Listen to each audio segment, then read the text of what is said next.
आजकल एक नया ट्रेंड स्टार्ट हुआ है रील्स देखने का। कई रील्स 15-20 सेकंड के रील्स, लोग कहां भी खड़े हो जाएंगे, दो लोग पिटेंगे, मारेंगे, उनकी मदद नहीं करेंगे, उनका वीडियो बनाएंगे कि और मारो।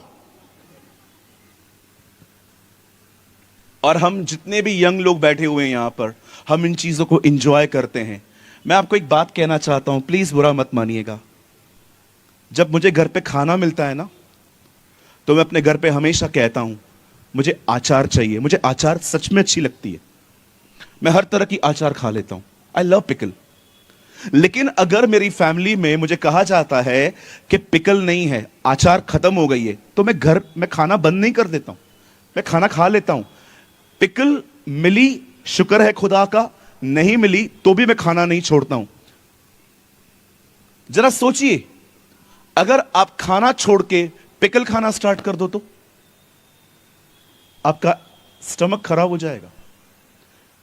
ये जो चीजें हैं ना, जो भी आजकल यंगस्टर्स देख रहे हैं, ये आपके लिए आचार की तरह होना चाहिए। मिली तो भी ठीक है, नहीं मिली तो भी कोई प्रॉब्लम नहीं है।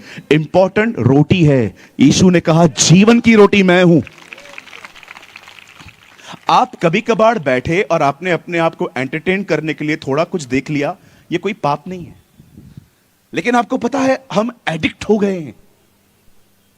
हमें बाथरूम में फोन चाहिए, गाड़ी का एक हैंडल हम यहां पकड़ते हैं, दूसरा फोन हमें चाहिए। मैंने कितने लोगों को देखा है ड्राइव करते समय फोन यूज करते हैं। आपकी जिंदगी इतनी सस्ती है, ठीक है, आप आराम से चला रहे हो, कोई पीछे से आ गया तो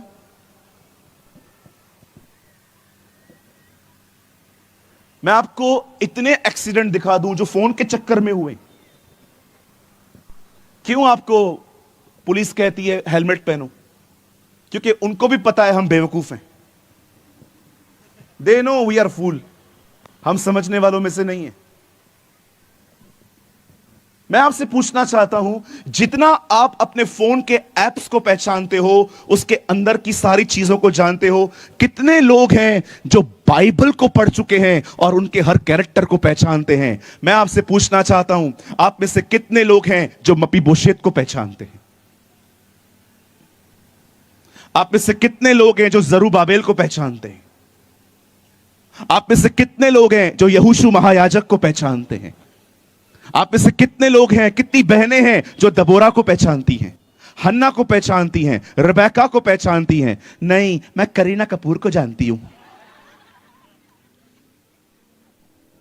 we know Kareena Kapoor, we know ये वो। कितनी बहनें हैं, मैं आपसे पूछना चाहता हूं, जो मरियम को जानती हैं?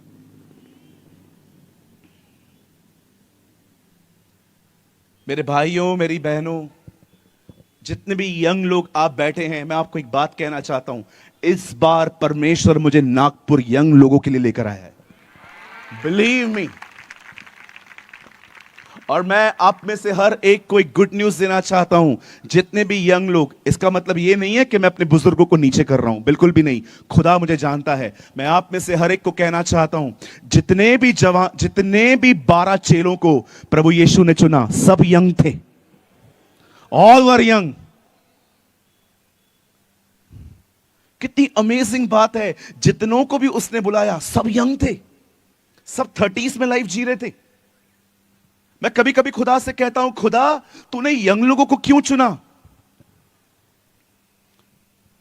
चलिए एक काम करिए, ये पेड़ देख रहे हैं,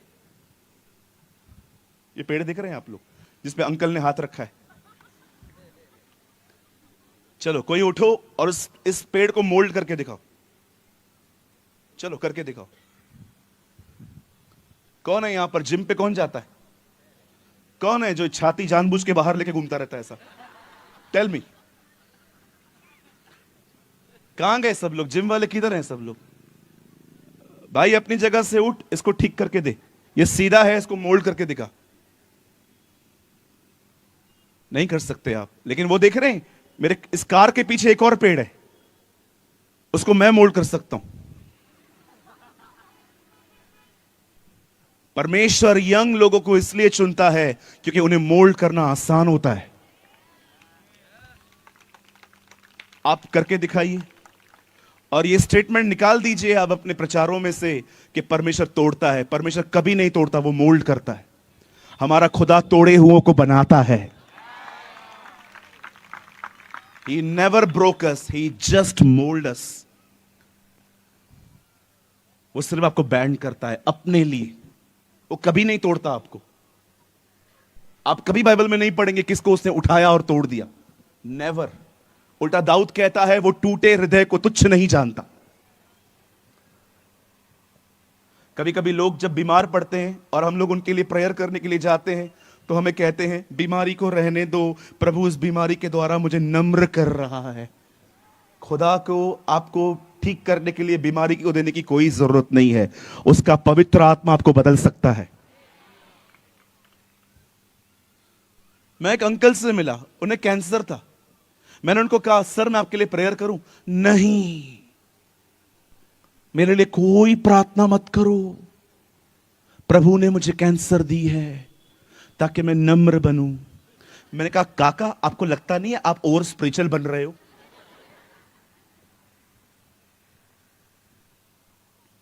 अगर यीशु को आपको बीमारी रखना होता तो वो कभी अपनी पीठ आपके लिए नहीं तोड़वाता। नेवर। नहीं ब्रदर, पॉल भी तो बीमार था, वो तो देखो, पढ़ के देखिए क्या लिखा है, शैतान का दूत मार रहा है, खुदा नहीं। Read it. मैंने एक भाई से पूछा आप बीमार हो? ब्रदर पॉल भी तो बीमार था। पहली बात तो ये बता तू पॉल है? आप पॉल हो? कुछ लोग दूसरों की बुलाहट अपनी बुलाहट रख लेते। एक भाई को एक भाई वहां चला गया जहां बड़ा खतरा था, तो मैंने उसको बोला यार तू क्यों मार खाने जा रहा है? नहीं, प्रभु के लिए जिंदगी दूंगा। मैंने कहा ये किधर लिखा है? पॉल मार खाता था। अरे वो पॉल की बुलाहट थी, तेरी थोड़ी है, तू पास्टर है। कही अपने बाजू वाले को दूसरे की बुलाहट अपनी बुलाहट न बना।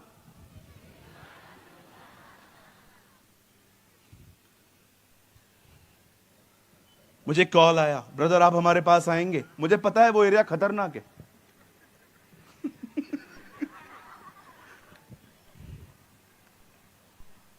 मैंने कहा ब्रदर थोड़ा प्रॉब्लम ठीक होने दो फिर आऊंगा। आप डरते हैं। मैंने कहा मुझे पौलुस की तरह अंदर बैठ के पत्रियां लिखने की बुलाहट नहीं है, मुझे बाहर रहना है भाई ताकि मैं अपने लोगों को संभाल सकूं। किसी ने कहा zeal without wisdom is foolishness. जुनून बगैर बुद्धि के मूर्खता है। हमें विजडम चाहिए। जब परमेश्वर आपको जहां कहीं जाए कहे वहां चले जाया करो। लेकिन अगर आपको अगुवाई नहीं होती है, डोंट गो। पूरी बाइबल में, हमारी पूरी बाइबल में दो बातों का जिक्र बहुत अधिक है। एक हमारे प्रभु का आना और दूसरा उसका बादलों पर आना। अब मैं आपको कुछ एक्सप्लेन करना चाहता हूं। आज से बहुत साल पहले प्रभु हमारे बीच में आए थे। वो हमारे बीच में आया, उसने हमारे बीच में जिंदगी जी। उसका मेन मकसद सिर्फ आपके लिए मरना नहीं था, आपको सिखाना था कि एक व्यक्ति को खुदा के साथ कैसे चलना चाहिए। अगर उसे मरना ही होता, सिर्फ मरना ही होता, तो यह काम तो उससे 6 घंटे में वहां पर पूरा भी कर दिया। लेकिन उससे पहले वो आपको क्या सिखाना चाह रहा था कि इंसान खुदा के साथ कैसे चल सकता है, क्योंकि वो खुद इंसान बन के आया। वो आया, वो मारा गया, वो गाड़ा गया और तीसरे दिन प्रभु मुर्दों में से जिंदा हुआ और बाइबल बताती है वो उठा लिया गया। और आज वो खुदा के दाहिनी ओर बैठता है वहां पर। और अब मैं आपको यह बताना चाहता हूं उसका दोबारा आना कैसे होगा। पहला इवेंट खत्म हो चुका है, दूसरों के लिए हम इंतजार कर रहे हैं। अब आइए सब सामने देखिए। मैं एक कहानी से ये आपको सिखाना चाहता हूं और मैं इसे इतना साधारण तरीके से बोलना चाहता हूं कि अगर हमारे बीच में कोई ऐसा भी व्यक्ति बैठा है जिसने कभी बाइबल नहीं पढ़ी है, तो भी आप समझ पाए। आइए सब सामने देखिए। खुदा के पाक कलाम में लिखा है, पुराने नियम में एक व्यक्ति था जिसका नाम था नामान। वो एक सेनापति था, किसी सेना के ऊपर चीफ था। अब जो मैं आपको बता रहा हूं ये बाइबल में नहीं है, ये मेरी खुद की धारणा है। मैं ये बिलीव करता हूं कि एक दिन जब उसके घर के अंदर एक छोटी लड़की उसके कपड़े धो रही थी, तब उसे जरूर कपड़ों में खून लगा हुआ देखा था। और उसने अपनी मालकिन से पूछा कि मालिक के कपड़ों में खून क्यों है। तब उस मालकिन ने उसे बताया होगा, तेरे स्वामी को कोढ़ है। कोढ़ एक ऐसी बीमारी है जिसमें चमड़ी जो है वो फटती जाती है। मैंने अपने लाइफ में बहुत समय कोढ़ियों के साथ बिताया है। मैंने अपना हर जन्मदिन, मोस्ट जन्मदिन मैंने कोढ़ियों के साथ बिताए हैं। जब मेरा जन्मदिन आता है तो मैं अपने घर से कुछ सामान लेके ऐसे आश्रमों में चला जाता हूं जहां पर ये लोग हैं, और मैं पूरा दिन वहां बिताता हूं। मैं कई कोढ़ियों के मैं मिल चुका हूं, और आप विश्वास करो बड़ी बदबू आती है उनके अंदर से। साधु सुंदर सिंह ने कई साल उनके बीच में बिताए। साधु किशन सिंह ने भी कई साल उनके साथ बिताए थे। मैं आपको बताना चाहता हूं, जब उसे कहा गया कि मालिक के बदन में से बदबू क्यों आती है, क्या प्रॉब्लम है, तब उसने बताया, प्लीज किसको बताना नहीं, उन्हें कोढ़ है। कुछ बीमारियां ऐसी होती हैं जो बताई नहीं जाती, क्योंकि लोगों के पता चलने पर वो कहां ना कहां आपसे घृणा करने लग जाते हैं।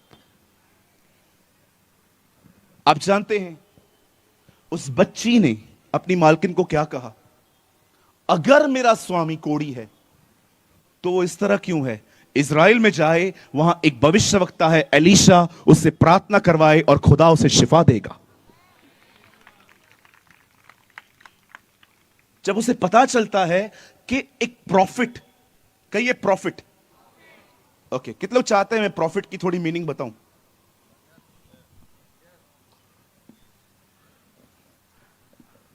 आप में से कुछ लोग आज मेरे विरोध में हो ही जाएंगे।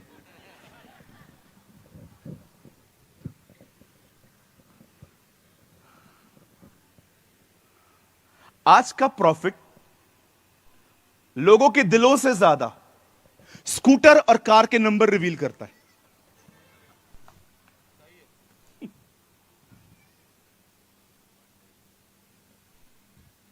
मैं कई जगहों पे जाता हूं, कभी कभी कुछ प्रॉफिट मिलते हैं, ब्रदर आपका नंबर है 9822170886, ये मेरे चर्च का नंबर है। ओके, मेरा नहीं है। मुझे एक बात समझ में नहीं आती है, मेरा नंबर मुझे तो पता है, प्रभु इसको क्यों बता रहा है। मैंने एक प्रॉफिट से पूछा, सर मेरा नंबर मुझे पता है, मेरे चर्च का नंबर, प्रभु आपको क्यों बता रहा है, मुझे भी नहीं पता। जब पतरस हनन्याह और सफीरा से मिलता है तो वो उन्हें कहता है, भूमि इतने में ही बेची थी, बोलते हैं हां। फिर सफीरा आती है, सच में तुम लोगों ने इतनी में बेची थी, हां। तुम लोग झूठ क्यों बोल रहे हो। कितने अमेजिंग थे वो लोग, खुदा के सामने खड़े होके वो लोगों का हार्ट रिवील करते थे, न कि स्कूटर और कार नंबर। और मैं आपको बताना चाहता हूं, आजकल प्रॉफिट बनना एक स्टाइल बन गई है। I am a profit, I am a cool profit. कुछ लोग ऐसे भी हैं, उनको अच्छा लगता है मुझे प्रॉफिट बोलना। मैं सारे प्रॉफिट्स के खिलाफ नहीं हूं। मैं इस दुनिया में ऐसे भी भविष्यवक्ताओं को जानता हूं जिनका वचन सुनने के बाद आप खुदा के करीब चले जाओगे। मैं उनके खिलाफ नहीं हूं, लेकिन सो कॉल्ड प्रॉफिट्स जो हैं, जिनको खुदा ने प्रॉफिट बनाया ही नहीं है, वो किसी और को देख के अपनी दिशा खुद डिसाइड कर लेते हैं, मैं उनकी बात कर रहा हूं। मैं आपको बताना चाहता हूं, बुरा मत मानिएगा, 10 लाख में एक प्रॉफिट बनता है। कभी कभी लोग मुझसे पूछते हैं, ब्रदर हम कैसे पहचाने प्रॉफिट कौन है। चलिए मुझे देखिए यहां पर, बताइए ये इशारा किस चीज का है, किस चीज का है। चलिए आप भी करिए, और ये करते करते मेरे पीछे कहिए, रियल प्रॉफिट वही है। आप लोग वीआईपी हो क्या? आप लोग भी करो करो करो। कहिए, रियल प्रॉफिट वही है जो प्रॉफिट के पीछे नहीं है।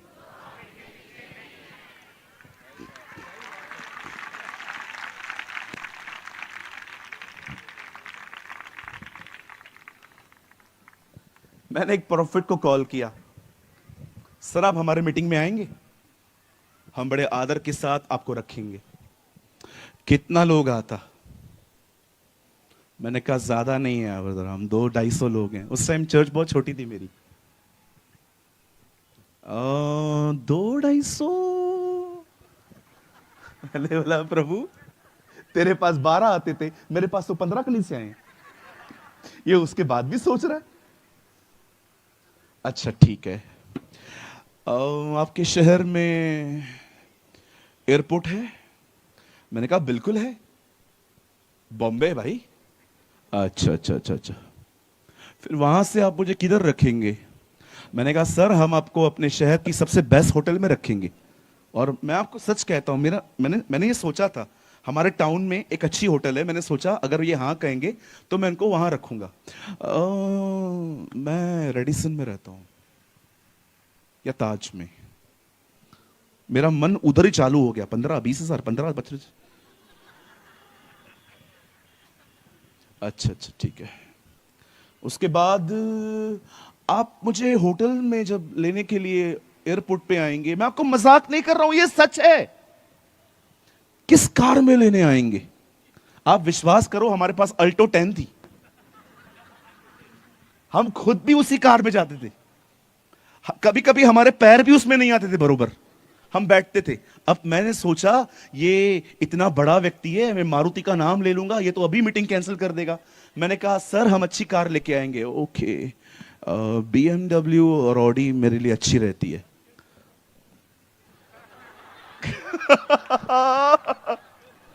मैंने प्रभु को बोला, प्रभु, मैंने कहा ठीक है, अच्छा चलो फिर कभी बोलना है तो आप बोलो, मैं कभी आऊं। मैंने कहा सर 2 दिन रुकिए, मैं आपको बताऊंगा। मैंने खर्चा बनाया, मुझे ऐसा लग रहा था मैं इसको बुला के कर्जे में आ जाऊंगा। अगले दिन, 2 दिन के बाद उनका कॉल आया, ब्रदर आपने कुछ सोचा? मैंने कहा सर सोचा, हम अफोर्ड नहीं कर सकते आपको। कुछ लोग इतने बड़े हैं, एक गरीब व्यक्ति उनको बुला ही नहीं सकता। They are not a prophets, they are following the prophet. एक सच्चा व्यक्ति बहुत छोटा होता है। कहिए छोटा होता है। यीशु ने कहा तुम पृथ्वी के नमक हो, you are the salt of the earth. बहनों, आपसे अच्छा नमक कौन पहचान सकता है? आप सारा दिन वहां पर रहते हो। चलो मैं आपसे एक सवाल पूछना चाहता हूं, जितनी भी मेरी बहनें यहां बैठी हैं, मैं आपसे एक सवाल पूछना चाहता हूं। टमाटर 200 किलो हो जाते हैं, कांदा कभी कभी 300 रुपए किलो हो जाता है। कभी आपने सोचा है नमक महंगा हो गया? कभी नहीं सुनोगे, हमेशा एक जैसा रहता है। क्या बोलना चाह रहा था प्रभु? सस्ते बनो। अच्छा, कितने लोगों ने देखा है आप एक सब्जी बना लो, टमाटर डाल दो, वो दिखाई देंगे, आलू दिखाई देंगे, नमक कभी नहीं दिखता है। अच्छा, अगर वो नहीं है तो 1 सेकंड में पता चल जाएगा वो नहीं है। क्या बोलना चाह रहा था खुदा? काम करके गुम हो जाओ, काम करो और निकलो। तुम्हें अवार्ड के लिए खड़ा नहीं रहना है। मेरा किधर है, मैं इतना काम किया। अरे यू लिव फॉर जॉय, आनंद कर, तेरे काम को छुपाया गया है। You are live for joy, आपको आनंद करने के लिए छोड़ दिया गया है।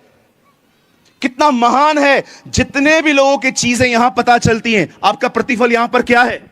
जस्ट तालियां। रुको, आपके लिए तालियां बजा दी, मिल गया प्रतिफल।